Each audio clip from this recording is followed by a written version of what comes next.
Bonjour, très heureuse de vous retrouver sur 8 Mont Blanc, c'est l'heure du journal. Nous sommes le jeudi 6 avril 2017. Voici les titres. La montagne doit conserver ses jeunes, c'est le message de la région avec le lancement de l'opération Génération Montagne.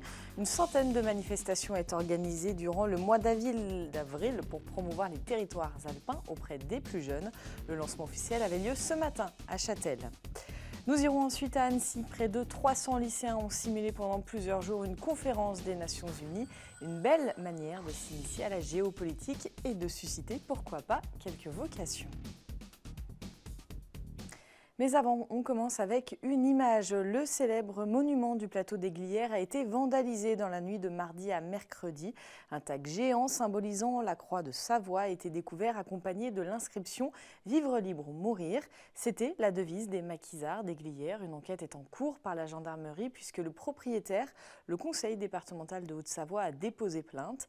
L'acte de vandalisme n'a pas été revendiqué.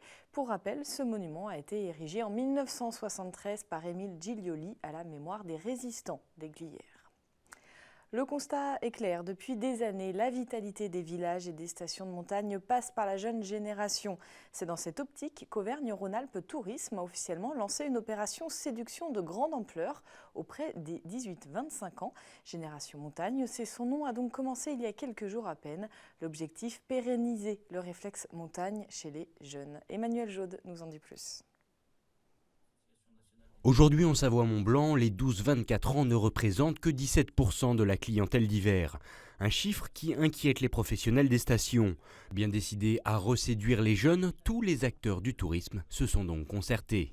Le constat est là depuis longtemps. Après, effectivement, il fallait embrayer, il fallait pouvoir monter une opération extrêmement concrète.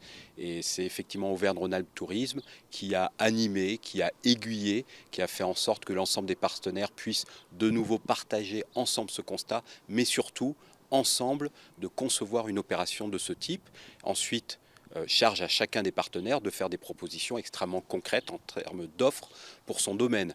Du 1er avril au 2 mai, plus de 70 temps forts et plus de 70 offres de séjours collectifs ont donc été listées et référencées.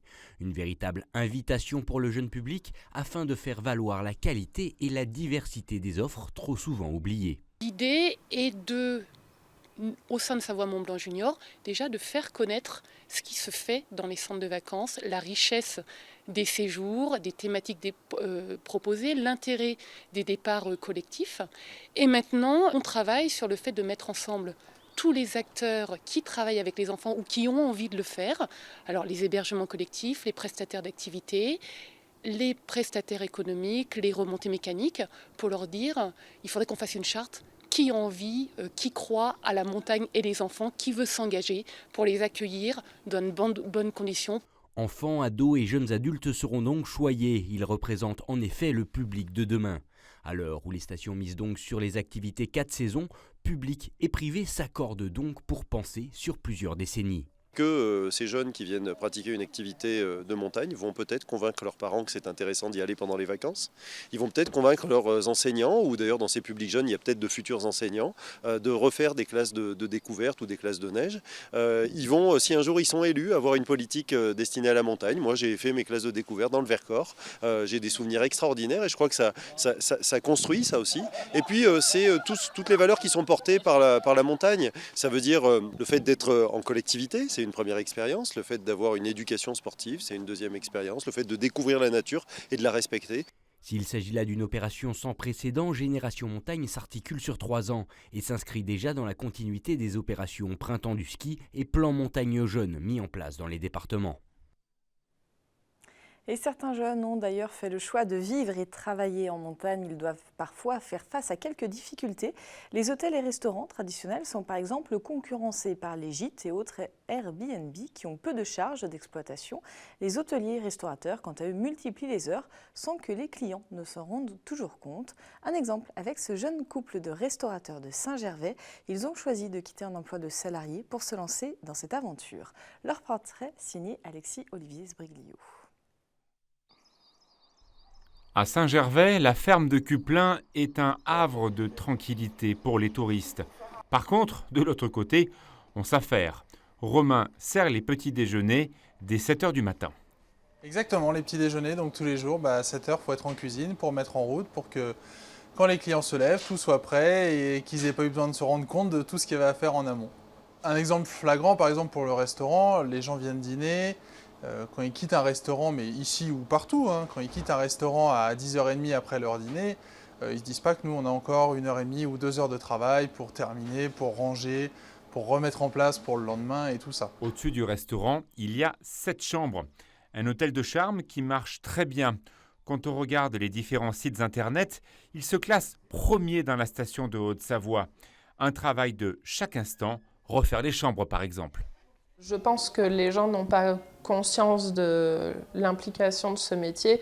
C'est une réalité que nos clients nous voient nous affairer, nous voient dès leur petit déjeuner et nous voient leur dire bonne nuit le soir, mais n'ont pas conscience de tout ce que ça implique. C'est très théâtral notre métier. Les gens rentrent, c'est un spectacle. Voilà, ils nous voient, on est là, on fait un peu partie des meubles et je pense n'ont pas conscience aussi du souci que ça apporte et de l'investissement que ça demande. D'autant plus que Romain et Olivia ont tout misé sur le rapport qualité-prix. En cuisine, ils ne sont que 3, dont un apprenti. Et dans les chambres, il n'est pas rare de voir le couple donner la main pour que tout soit prêt lorsque les clients arrivent, par exemple pour le week-end. Tout à fait, avant toute chose, on est artisan, donc on travaille de nos mains toute la journée. On passe, on va dire, entre 12 et 14 heures par jour en cuisine. Et puis il y a encore bien au moins 4 heures par jour qui sont où j'assiste Olivia à la gestion de l'hôtel, un petit peu de service de petit déjeuner, un petit peu d'entraide avec le reste de l'équipe et toute une partie comptabilité, gestion, management que doit gérer chaque chef d'entreprise. Une implication de chaque instant pour un véritable succès. La ferme de Cuplin est devenue déjà en quelques années une véritable référence dans la station. Direction Aixenevet maintenant, sur les bords du Léman. La commune a reçu un don qui n'est pas passé inaperçu, 1 million d'euros. Un montant conséquent dont le transfert des fonds est en cours, selon Pierre Fillon, le maire de la commune. Un don d'une résidente particulière, propriétaire du château des Roches. Les volontés de la généreuse donatrice seront respectées. Parmi elles, l'ouverture au public et la création culturelle. Olivia Boisson nous en dit plus, elle a été sur place ce matin. Et oui Fanette, je suis à Aixenevet, cette petite commune de 1100 habitants au bord du Léman. Alors ici on vit un peu Noël au printemps puisque Latifa Bint Aktoum, la princesse de Dubaï, a décidé de faire un don à la commune, un don d'environ 1 million de dollars. Alors cet argent est destiné à la construction d'un parc de jeux pour que sa fille puisse jouer avec les autres enfants. Ni la mairie ni l'office de tourisme n'ont souhaité répondre à nos questions. Les habitants restent aussi assez discrets. J'ai eu le témoignage de Sylviane, une mère de 2 enfants, qui elle est ravie du projet. À savoir qu'Aixenevet vit un conte de fées, mais ce n'est pas la première fois, puisque la souveraine d'Abu Dhabi leur avait déjà offert en 2009 près de 200 000 euros. Une décennie pour l'Afrique. Voici le thème de la 3e simulation de conférence de l'ONU. Elle était organisée au lycée Berthollet d'Annecy cette semaine. Dans les rôles des ambassadeurs, des délégués ou autres huissiers, 260 lycéens de première et de terminale. Ils sont venus jouer les diplomates au sein de l'Organisation des Nations Unies. Un exercice grandeur nature d'immersion dans le monde merveilleux de la géopolitique. Sébastien Germain a assisté à la session ce matin. L'Afrique a besoin de tous. Je déclare la conférence ouverte. Face aux 260 délégués et ambassadeurs de l'ONU, Madame la secrétaire générale vient conclure cette cérémonie d'ouverture. Pour cette simulation grandeur nature d'une conférence des Nations Unies sur le thème de l'Afrique, rien n'a été laissé au hasard. Et pour cette mise en situation en bonne et due forme, les élèves issus de 5 lycées du bassin annécien prennent leur rôle très à cœur. On porte vraiment des idées, tout ça, en restant toutefois diplomatique et en ne dévoilant pas trop trop fortes nos convictions, mais c'est à notre échelle, on va dire, peut-être à notre petite échelle qu'on peut essayer de faire avancer les choses. Ça apporte, on va dire, beaucoup de culture générale, puisque se renseigner sur tous les pays, tout ça, c'est un travail long. C'est quelque chose que j'aurais pas forcément fait s'il n'y avait pas eu ça. 2 jours durant, le lycée Berthollet est donc transformé en annexe du siège des Nations Unies.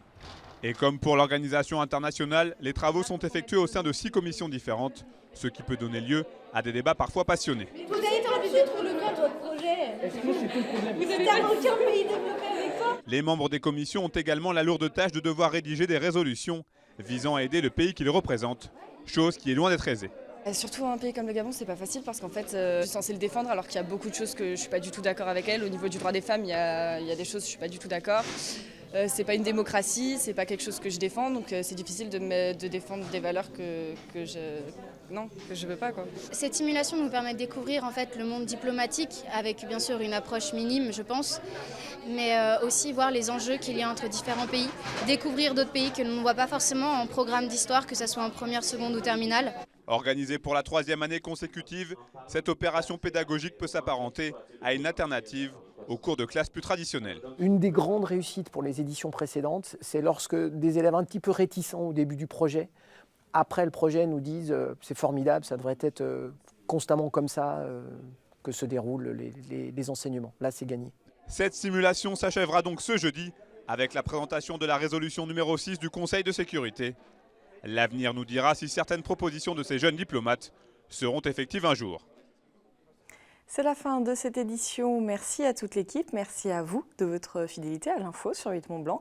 Juste après ça, nos programmes continuent sur 8 Mont Blanc et sur 8montblanc.fr. Tout de suite, vous avez rendez-vous avec Olivia Boisson pour Ambition avec les brasseurs savoyards.